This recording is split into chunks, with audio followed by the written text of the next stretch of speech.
All right, give you guys a walk around, let you see a little bit here and there. So, grabbed the wiper transmission out of the donor truck because there wasn't nothing wrong with it. Cleaned it up, got it all in there. So, got the master cylinder, header can, all mounted back up. So that part's done. Still got to put the brake pedal back in it. The cage is pretty much done. Right now all I'm doing is going around painting it. You know, like I said in the last video, I didn't really want to paint it black, but some semi-gloss, you know, that 2-in-1 paint and primer, it just gets the job done. It's easy to touch up if I scratch it up, which probably will never happen as far as the touching it up. So, but come back, added a couple gussets out of some 1-inch heavy wall DOM tube up there where the front bars hit the roof bar or halo bar, whatever you want to call it. And then where these front bars drop through the floor and the main hoop drops through the floor, I used some 1.5 3/8 wall DOM tube that was left over from the drag link on the chassis swap truck. Yep, I made my outriggers out of that. So, but yeah, you see my piece of poster board I was shielding it with. As far as the dash, I don't know. I got to make a decision either to go with a Scott Rod Fab dash or just build one of my own for it. So, did get the wild idea of going over where I get these sheets of carbon fiber from. They're like 3mm. You can get them any thickness you want.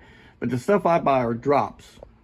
They're like cut off pieces off of, you know, projects or whatever they do. They have all these smaller pieces left over, and I can buy them for like pennies on the dollar. So, thought about going over there and seeing if I can get at least 2 long skinny pieces. And then maybe get what I need to make, you know, resin some supports or, you know, bond some supports into it. But maybe make a dash out of that 3mm carbon fiber sheet. It'd be more than thick enough. You know, put some supports in it. And then set it up where I can bolt it in up there. Make some brackets on the bottom side of it. And bolt it in 4 places. Bolt in down here. Put a couple supports in the center of it. And build a dash out of carbon fiber. That'd be cool.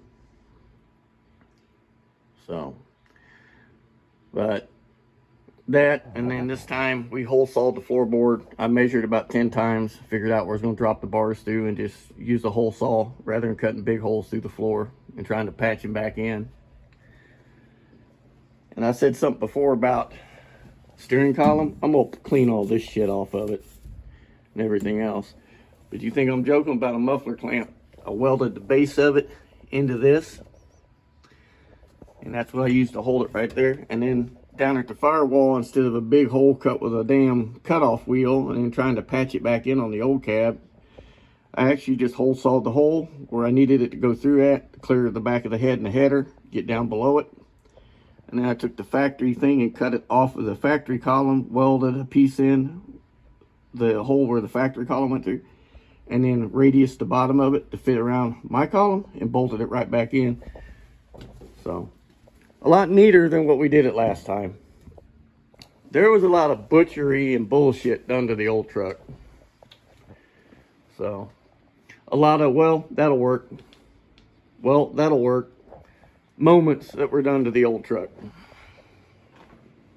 So. And my boy told me, he says, you have no reason to baby the truck anymore. We're not taking the engine out to put Mom's Elcamino. We're not saving the engine to put in something else.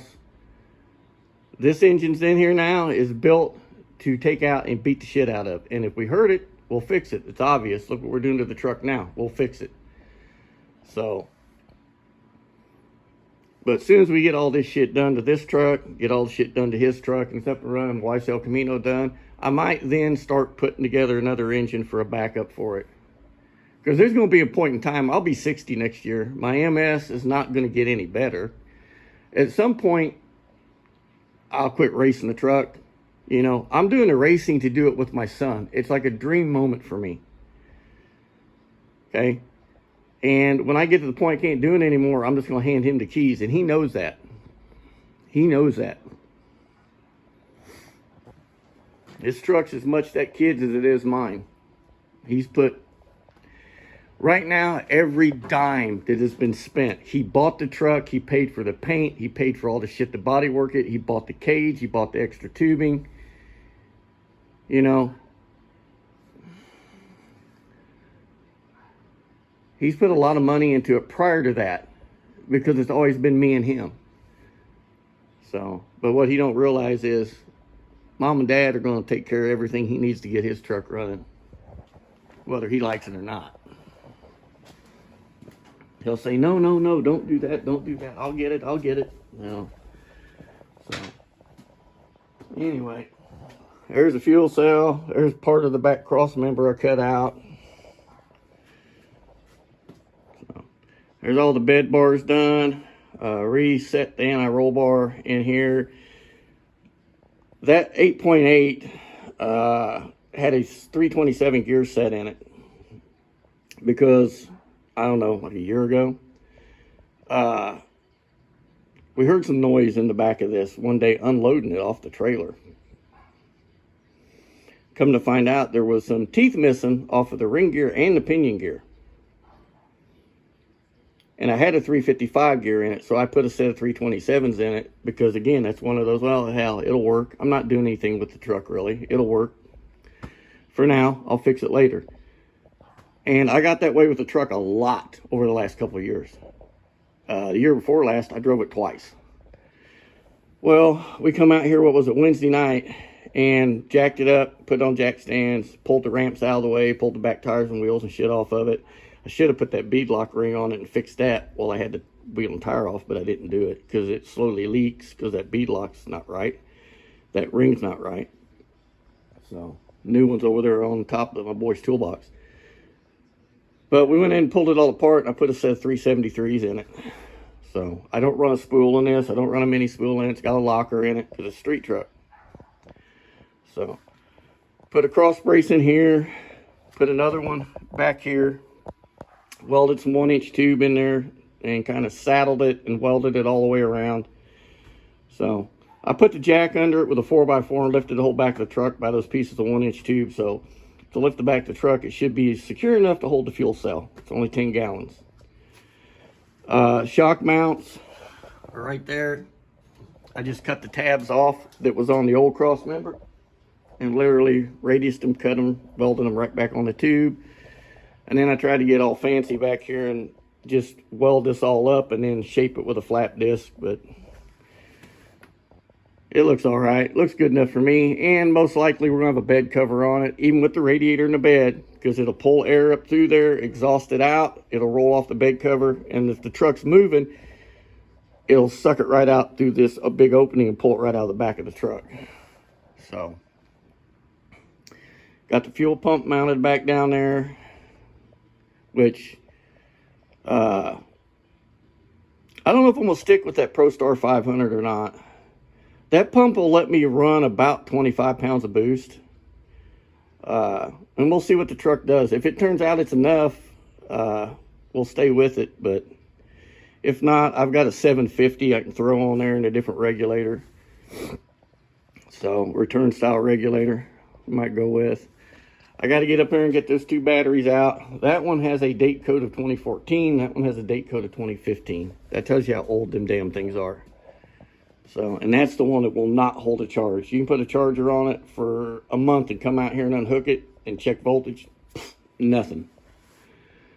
So, I'll run them over to Budget Battery, give them to him for cores. I'll buy 2 new ones through him because he'll give me a better price on them rather than, you know, $306 a piece. I think that's what O'Reilly's wants for 2 of them. I don't buy them online because you might get an old battery and somebody put a new date code sticker on it just to get rid of it. So, at least through him, I know I'm getting new batteries and put 2 new yellow tops back in it. And then we sent the alternator up here to starter alternator place. He's going to go through it and rebuild it. I told him just make it a 320 amp He said, I'll take care of it. He said, it'll make what you want it to make when I get done with it.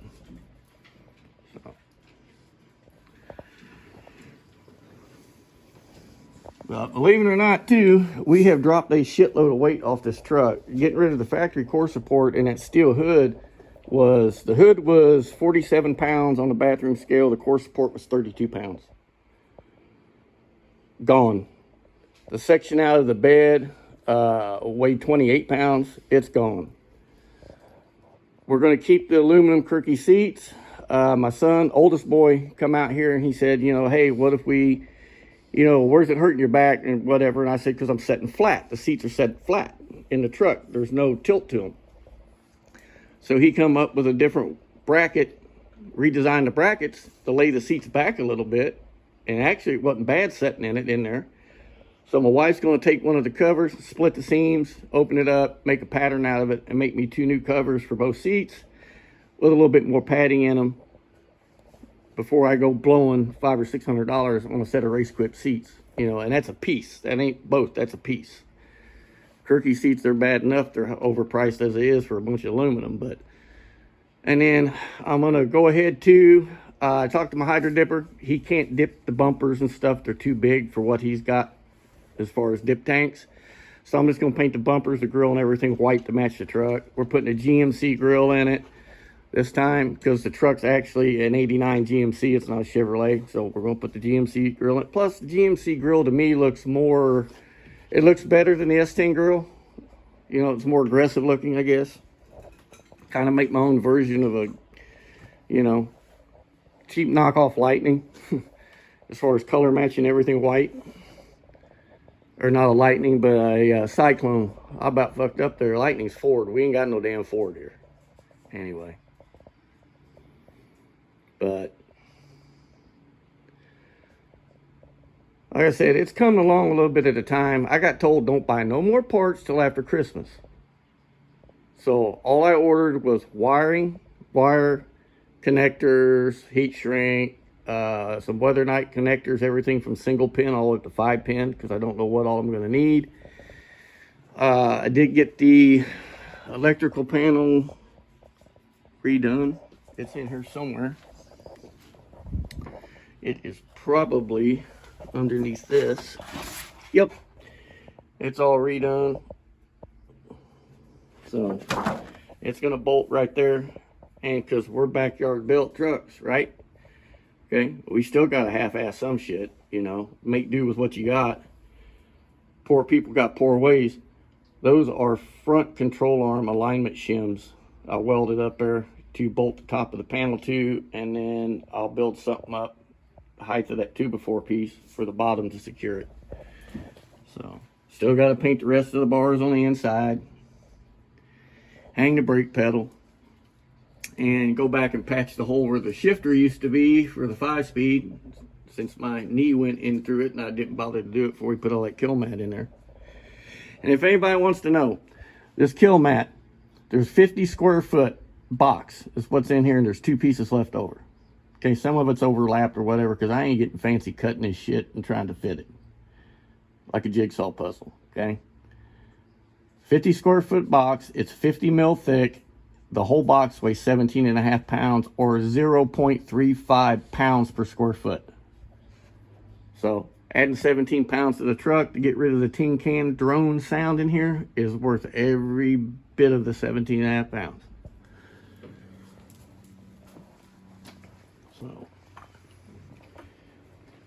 But getting rid of the factory dash, which is heavier than what you think. Might end up putting a race pack dash in it this time instead of all the gauges. I don't know. I got to figure that out too. So, kind of keep everything in one small display.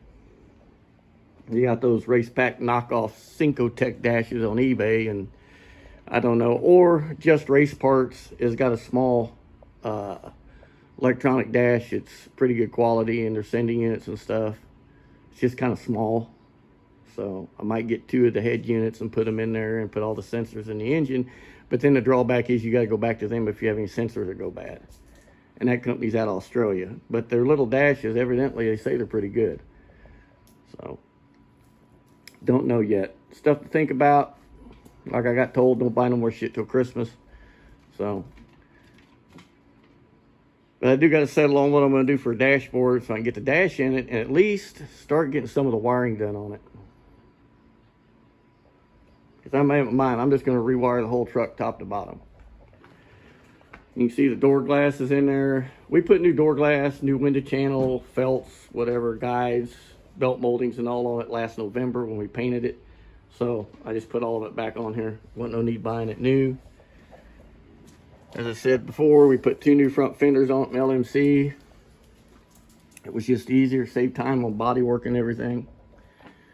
And this truck's gonna be pretty easy to clean it up.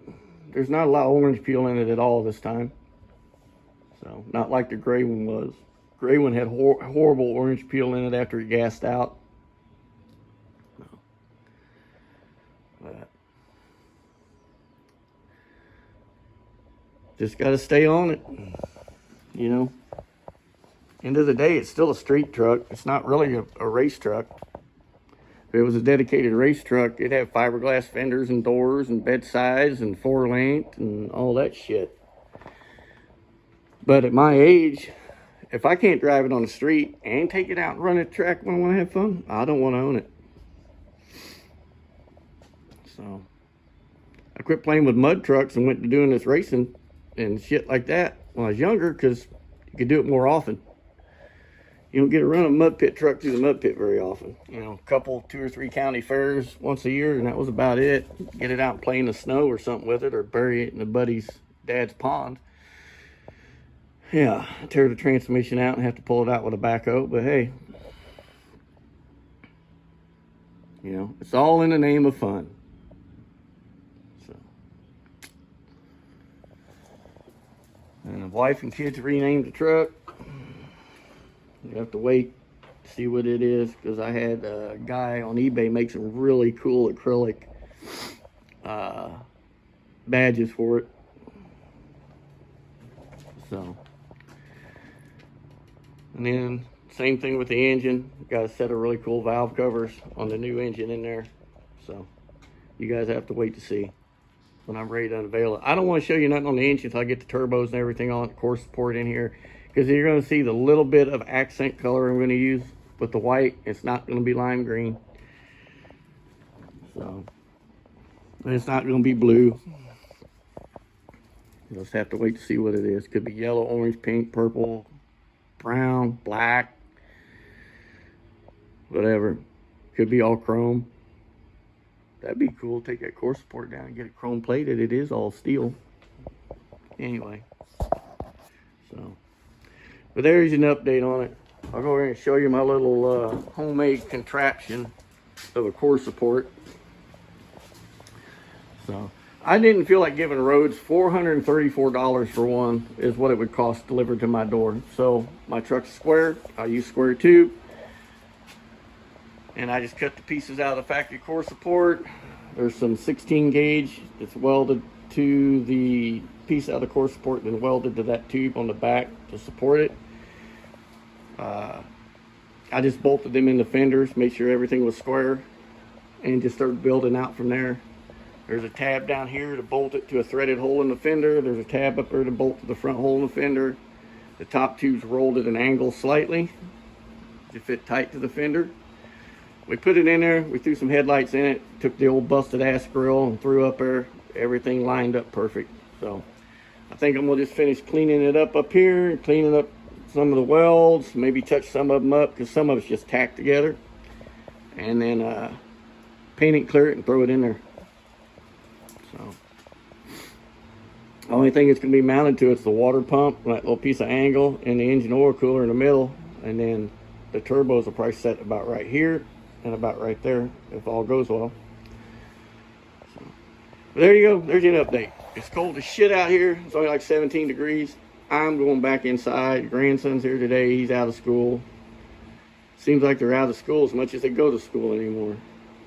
Anyway, y'all stay safe. God bless. Later.